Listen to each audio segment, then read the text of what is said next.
E aí, pessoal, vamos agora, neste terceiro tópico, fazer uma introdução com todo o conteúdo que nós vimos nessa série de vídeos e também com a trigonometria no triângulo retângulo. Vamos juntar todo o conhecimento que nós vimos até agora para nós fazermos uma introdução ao ciclo trigonométrico. Tá legal? Então vamos lá, galera. Aqui você tem o nosso eixo x e y, o nosso plano cartesiano, correto? Tá aqui o eixo horizontal, que é o eixo x, e o eixo vertical, eixo y. Tá legal? E toda a trigonometria que nós aprendemos até então, ela é baseada no triângulo retângulo, correto? Então vou fazer aqui, ó, um rascunho que eu já vou apagar. Tá legal? Tá aqui o nosso triângulo retângulo, certo? Aqui o ângulo de 90 graus e aqui o nosso ângulo alfa, não é isso? Então aqui nós tínhamos a hipotenusa A, os catetos B e C, e neste triângulo retângulo nós estudamos o seno, cosseno, tangente, certo? Vimos a relação fundamental, uma outra definição para tangente, tá legal?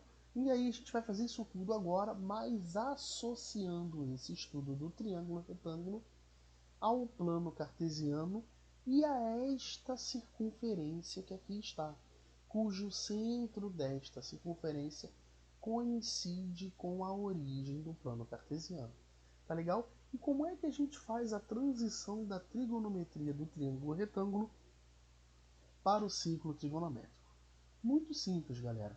Nós vamos colocar este triângulo retângulo dentro desta circunferência. Tá legal? Então aqui, olha, eu vou traçar o raio da circunferência. Tá legal?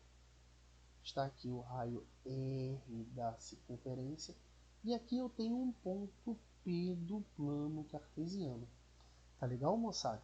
E esse ponto P, ele possui coordenadas x e y, correto? Então tá aqui bonitinho para você. Aqui é o eixo x e aqui é o eixo y. Tudo bem até aí? Legal. Perceba que este ponto, além de ser um ponto do plano cartesiano, ele é um ponto que pertence à nossa circunferência. Tá legal? E como eu disse, todo ponto do plano cartesiano ele é localizado através de suas coordenadas, coordenadas x e y. Legal? Então vou colocar aqui maneiro para você as coordenadas x e y bonitinho. Então estou pontilhando aqui, porque aqui nós temos as projeções desses pontos. Aqui é a coordenada x, correto? E aqui é a coordenada y deste ponto P, correto? Então aqui nós temos, olha, o nosso ângulo de 90 graus, sim, e associado ao nosso triângulo retângulo, tá aqui o nosso triângulo retângulo, eu tenho o nosso ângulo alfa aqui escrito, tá certo? Perceba que o ângulo alfa é o ângulo central. O vértice deste ângulo ele pertence à circunferência. Então este ângulo alfa ele delimita,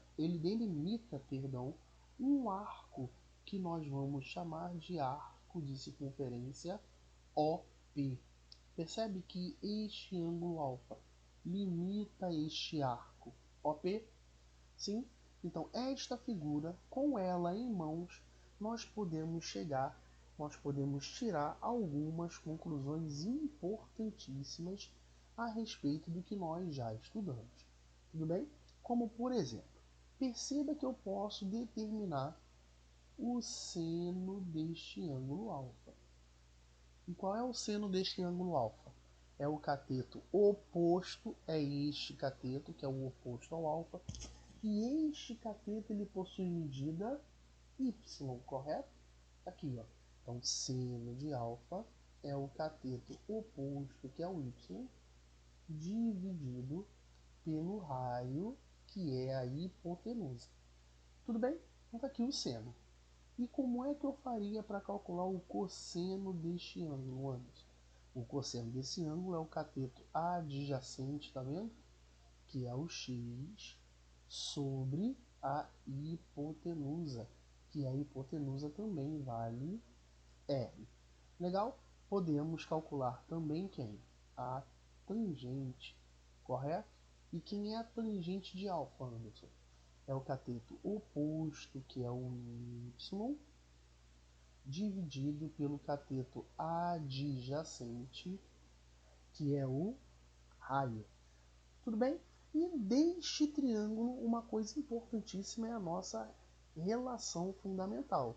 Aqui nós não temos seno, cosseno e tangente ainda, mas nós temos aqui o nosso querido Pitágoras, tudo bem?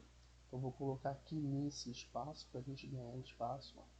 E aqui nós podemos aplicar o teorema de Pitágoras. E qual é o teorema de Pitágoras associado a esse nosso triângulo? A hipotenusa ao quadrado é a soma dos quadrados dos catetos. Então nós temos x ao quadrado mais y ao quadrado, isto é igual ao raio ao quadrado. Sim, galera. Então isso tudo nós já estudamos aí anteriormente no triângulo retângulo. Tá legal?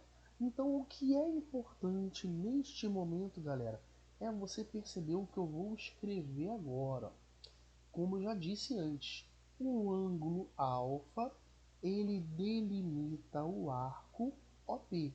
Então, ó, conclusão que a gente chega, o ângulo alfa, vou escrever bonitinho para você, ó, delimita o arco OP. Sim, tá aqui, ó. Legal. E nós temos uma relação entre o ângulo e a medida do arco. Lembra disso? Nós deduzimos aí no tópico anterior.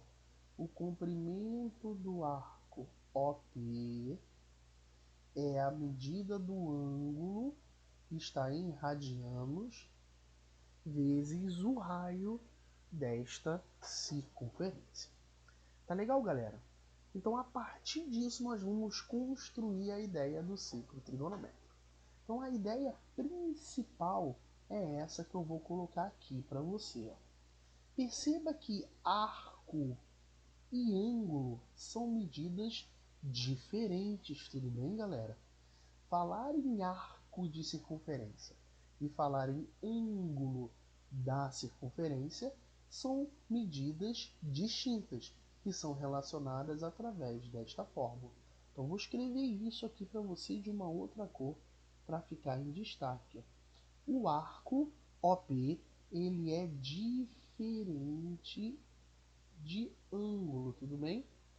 Por quê? Basicamente, arco é uma medida de comprimento, o comprimento do arco, tudo bem? E ângulo é uma medida angular, tudo bem? É uma medida angular. Então são coisas distintas. Medida de comprimento e medida angular são coisas bem distintas. E aí a ideia principal do ciclo trigonométrico é: bom, existe alguma maneira, gente, de nós tratarmos arco e ângulo como sendo iguais? Existe alguma maneira de nós fazermos isso? Basta você olhar para essa expressão, tá legal? Já estudada aí no tópico anterior. Essa expressão relaciona arco com ângulo. E qual é a maneira que nós temos de relacionar arco com ângulo? Bom, observando esta relação, a única maneira que existe de nós tratarmos arcos e ângulos relacionados a essas figuras, a essa figura. A única maneira de nós tratarmos essas duas medidas como iguais seria se o raio da circunferência fosse igual a quanto? Fosse igual a 1. Observa, se o raio da circunferência for igual a 1, nós temos que a medida do arco é igual à medida do ângulo. Correto, galera? E aí, ó, a gente pode escrever, ó, a medida do arco é igual à medida do ângulo em radianos. Tudo bem? Então é isso que faz a mágica acontecer. Para você que já viu vídeos sobre ciclo trigonométrico, isso foi jogado para você. O que é o ciclo trigonométrico? É uma circunferência com centro na origem e raio 1. Então está aqui o porquê, de uma forma intuitiva, usando os conhecimentos que nós estudamos, de você deduzir que o raio, para que você trate arco e ângulo de mesma medida, você tem que o raio tem que ser igual a quanto? Tem que ser igual a 1. Perfeito? Então agora nós vamos fazer aqui a minha figura com esta informação. Agora o raio, para mim, mede quanto, galera? O raio mede 1. Então está aqui o ponto P, correto? Está aqui o ponto P, aqui está o ângulo alfa. Vou colocar as coordenadas do ponto P, igual como eu fiz anteriormente. Coordenadas x e y. Então aqui bem bonitinho para você entender na moral isso. Ó. Então vou fazer esta figura baseado no que nós acabamos de deduzir. Tudo bem? Aqui, olha, é a medida de x e aqui é a medida de y. Sim ou não, galera? Beleza. Aí, olha só, o raio agora vale quanto? Vale 1. E vamos agora reescrever toda esta parte teórica baseado no raio ser igual a 1. Então vem comigo. Nós determinamos que o seno deste ângulo é o cateto oposto sobre a hipotenusa. Mas só que a hipotenusa agora, para nós, ela tem valor quanto? 1. Então, do extremo aqui que nós estudamos, nós concluímos que o seno do ângulo alfa corresponde a quem? Corresponde a y. Y dividido por 1 é o seno. Então, o eixo y, galera, o eixo y é representado por quem? Pelo seno, correto? Então, o eixo vertical do nosso plano cartesiano, quando o raio da circunferência é 1, este eixo ele representa a medida não mais de y, mas sim a medida do seno deste ângulo. O mesmo nós podemos falar com cosseno. O cosseno do ângulo alfa, nós vimos que é o cateto adjacente sobre a hipotenusa. Só que agora a hipotenusa ela mede quanto? Ela mede 1, correto? Então, o x é o cosseno do ângulo alfa. Então, o eixo x agora ele passa a medir quê? Ele passa a medir o cosseno do nosso ângulo alfa. Tá legal, moçadinha? E aqui nós temos a tangente, e aí você vai perceber que tudo se encaixa. A tangente não é y, aqui não é r, perdão, aqui é x. Você já tinha falado isso, só que eu não ouvi. Então tá aqui, ó. A tangente não é y sobre x. Quem é y? É o seno de alfa. E quem é x? O x é o cosseno de alfa. Nós já estudamos isso.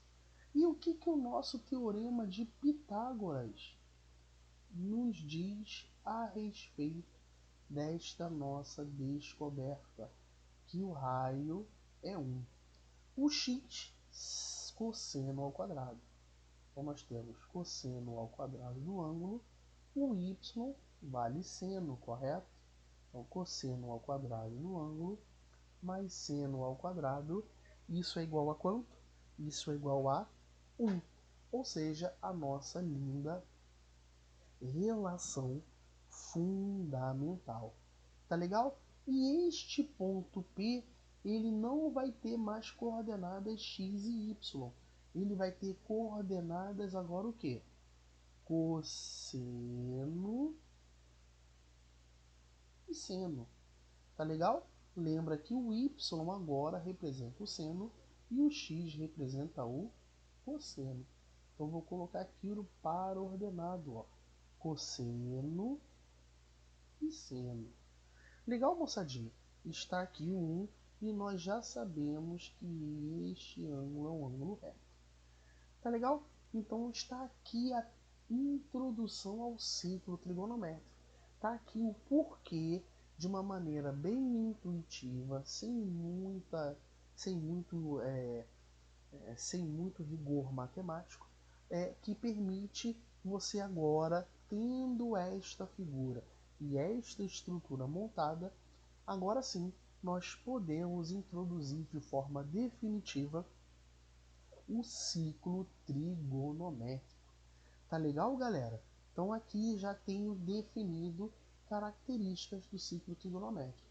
Raio 1, eixo horizontal é o eixo onde nós medimos cossenos, eixo vertical é onde nós medimos senos, e aí nós temos outras definições a tratar. Então no próximo vídeo nós vamos, baseado nisso, já introduzir de forma definitiva o ciclo trigonométrico. Beleza, moçada?